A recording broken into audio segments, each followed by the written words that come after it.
ראית? 12 שניות והכדור נכנס ואף אחד לא מבין איך ולמה. זלאטן? עשית את זה בכוונה, שלומי. לי את צבנו לא מבין מאיפה זה בא. 1-0 לנבחרת שוודיה. זלאטן לדעתי שואל כמה. הוא רוצה... דיברתי עם השופט, לא עם השוער, הוא אומר שם לחברים שלו. מסתירה. תראה זלאטן, תראה אותו. תראה איזה כלב. ראית? לא יאומן.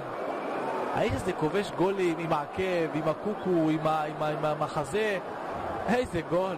תסלח לי, אבל צבנו, תראה, זה לא שזלאטן עומד קרוב אליו, כמה שטח יש לו, פשוט לבעוט את הכדור, להרחיק אותו. צבנו זה בישול שלו. כן. יש לך אותו בנבחרת חלומות, אתה מקבל 2 נקודות. ולמה? זלאטן? עשית את זה בכוונה, שלומי. לי את צבנו לא מבין